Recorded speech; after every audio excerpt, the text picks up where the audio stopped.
When people talk about being delusional or delulu for what you want, that is a big red flag on they don't know that they are the actual operant power. Because when you know that you're the operant power, in other words, you know that you are the power, that you are the only one that creates your reality, that you're the author, you don't have to be convincing yourself. It's not a delusional thing.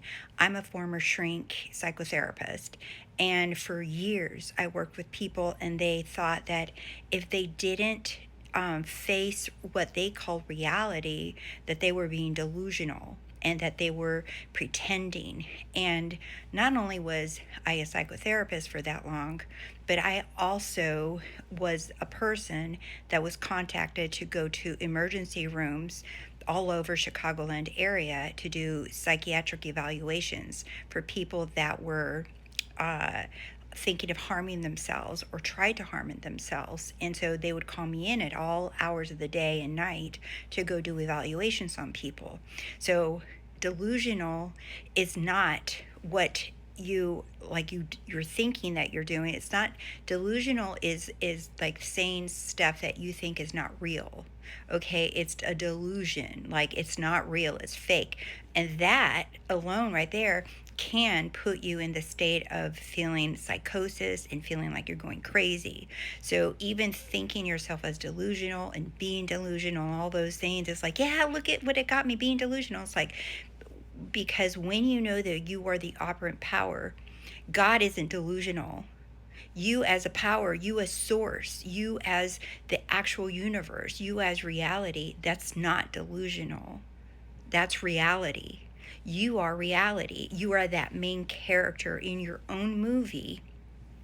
You are the one deciding. You are the one calling the shots. You are the one choosing how you want to show up in the world. You are the one choosing how you feel. You are the one choosing how you react. You are the one choosing how you want to see yourself with others. That's not delusional. That's being sovereign. That's you being the authority in your life. So I would really strongly suggest that you stay away from using this delusional practice, because you're not crazy for thinking that you're in charge of your feelings and your thoughts and your outcome. That's actually what is normal. But we've been programmed and taught that we have no power and no control over our life. And so when you learn about anything about law of attraction, law of assumption, or manifesting, or techniques, or all of these, it's almost like a witchcraft, like a magic spell, and that it's crazy. The only reason that you might think it's crazy and delusional is just because you're programmed to never get what you want, for things to not go your way.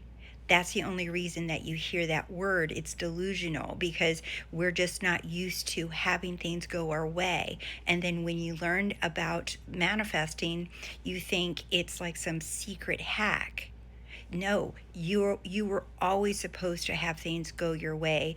We were always supposed to be abundant, wealthy, healthy, loved, adored, all of those things, but we forgot. We thought we had to earn all these things. So that whole idea of being delusional isn't working for you. And even if people say, well, work for me and work for me, okay, so every time they want something, they're going to have to go fake being delusional and never really reaching the point of understanding of the whole point of manifesting is to remember who you are, that you are one with source, that you are one with God, that you are in God's mind, that you are in source, that you are the source of happiness, the source of wealth, the source of abundance, the source of health. You're the source of it. You're not making yourself buy into something. That's the whole point of you even coming into contact with any of this information. That's the only point, is you're here to remember who you are so that you can create the life that you love being in.